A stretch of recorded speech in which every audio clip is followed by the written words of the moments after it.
Yo, what's up? It's your boy Domuto. We're back with another video. Today we're watching Casual Geographic.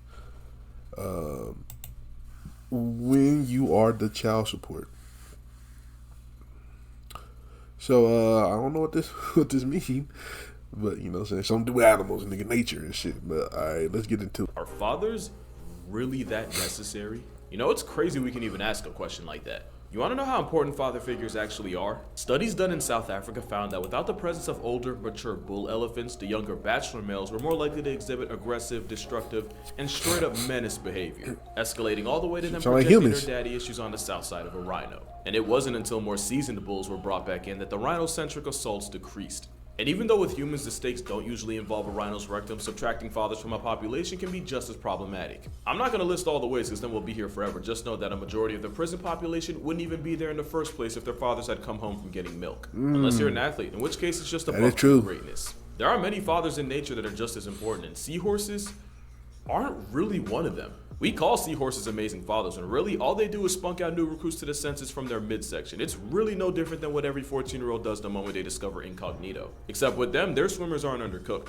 And I'm sorry if that ruins seahorses for you. No, actually, I'm sorry. So sorry, in fact, that with the help of ChatGPT, I'm going to genuinely apologize for my actions by not apologizing at all. I've made a severe and continuous lapse in my judgment. ChatGPT is just one.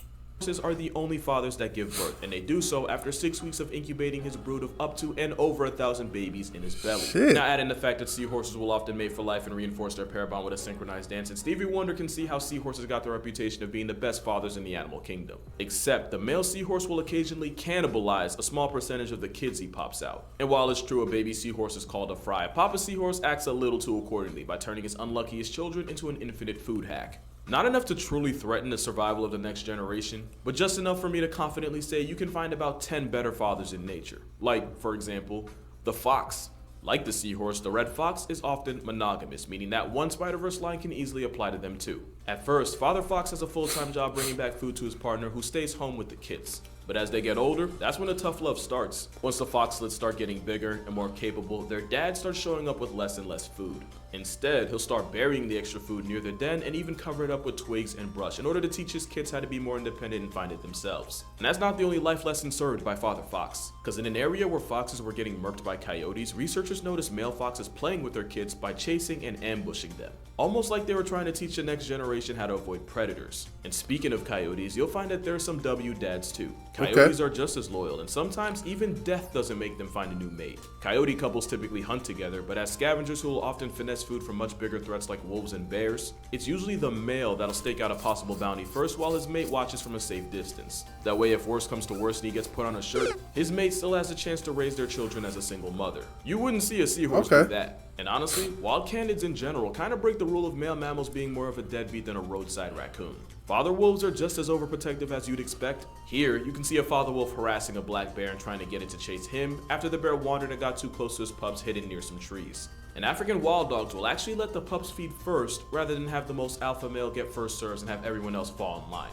They've also been known to spend days looking for any lost pups, but the gold standard of dog fathers would have to be the golden jackal. They're another couple that takes till death seriously, and like with coyotes, they'll often go grocery shopping together. And when his partner's pregnant, Father Jackal digs a burrow for his mate to rest in, and he'll defend that den with his life if it gets to that point. And once the pups are born, the male jackal will go to any lengths to find enough food, even if it means squaring up with wild boars or stealing food from right under the nose of tigers or wolves. And even though he risks everything for food, most of what he eats just gets regurgitated back at the den for his kids. They're top tier dads, because if anything ever happened to the male jackal, there's a good chance the mother wouldn't be able to keep the kids alive on her own. So yeah, wild dogs seem to mostly beat the deadbeat dad allegations, but at least they have a partner they can count on. Meanwhile, the great value ostrich of the Andes has to hard carry the whole bloodline by himself. The Rhea is a player who runs game on up to 10 females who all take turns dropping eggs in his nest. That's about as far as Mother Rheas contribute, as they leave the male to look after the massive family by himself. Daddy Rhea will even live off a quarter of the food he normally would, since he'd rather starve than leave his nest of up to 60 eggs unsupervised for too long. Being a stay-at-home single father only gets more difficult after they hatch, where Latin Big Bird acts as their bodyguard, while also teaching his class of chicks where to find food and where to best avoid becoming it. All while his baby moms try out every flavor of male like samples at a mall, because female Rheas are for the whole prairie.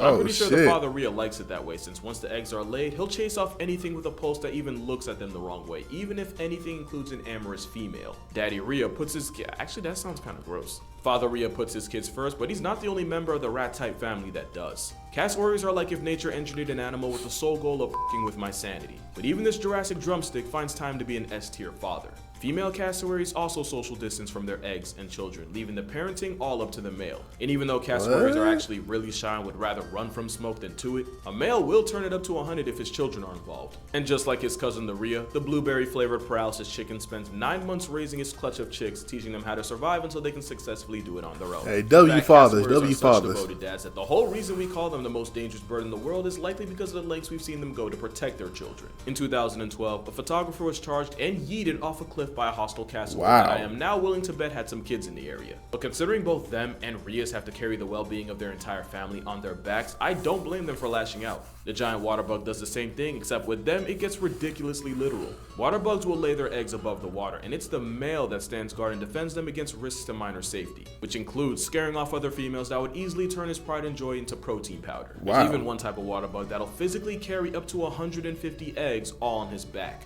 With his future progeny glued to him, the male water bug is stuck like that for weeks, while his mate gets to go out and act like a free agent switching teams and looks for a new male to dump dependence on. In this time, the father water bug can't fly, can't eat as much, he has to constantly climb up to the surface to let his eggs get air, and he's a much easier target for predators. But at least with him, the back-breaking labor of being a father ends the moment they hatch. I'm sure there's a certain crocodilian that wishes it was that easy. You probably wouldn't expect a cold-blooded predatory sledgehammer to have a section in a video about great fathers.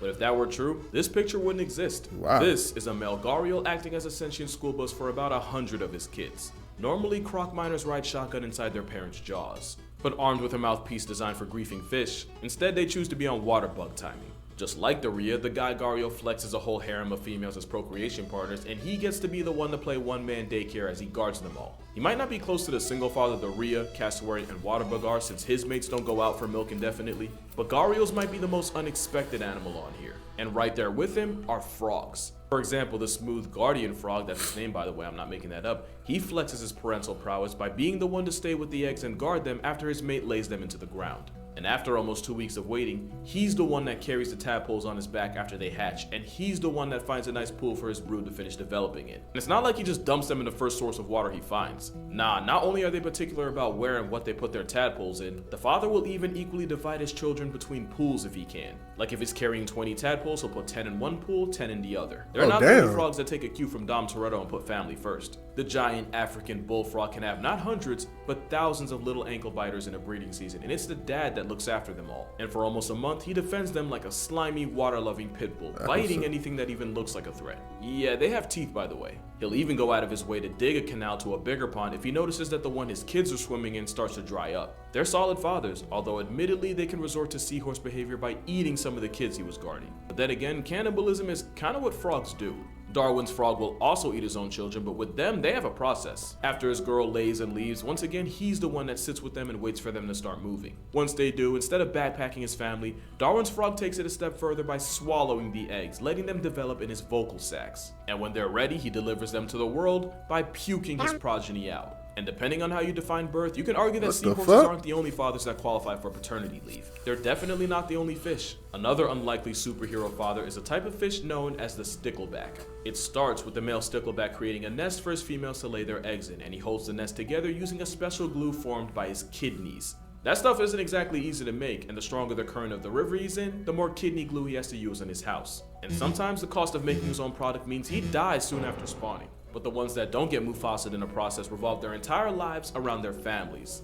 They constantly have to chase off jealous rivals, and he'll spend most of the day fanning his clutch of eggs so that they can get enough oxygen while also washing away parasites and waste. And he'll even go as far as guarding the fry up to a week after they hatch. And he's not the only fish that's known for playing Mr. Mom. The common goby often raises hundreds of eggs by himself, the same way the stickleback does. Except the goby's also likely to eat the eggs that take the longest to hatch, just so he can dive back into the dating pool sooner, so maybe seahorses aren't that bad. But if you're looking for a father that you can trust with 100% of your children, We gotta talk monkeys. With golden lion tamarins, it really does take a village to raise a baby, and nobody takes more of a role than the father. Because he's the one that grooms, plays with, and carries his kid around. In fact, the only time he leaves them with the mother is so they can nurse, and even then, he takes them right back. Not only that, but he'll even act as a midwife during birth, as the father will help clean the baby fresh out the womb and even bite off the umbilical cord. And it's far from just them. Owl monkeys also have the father as the de facto parent, with the mom only carrying around the infant for the first week. And now we know why. Mother marmosets like the golden tamarin often have to pop out twins that add up to 25% of her body weight.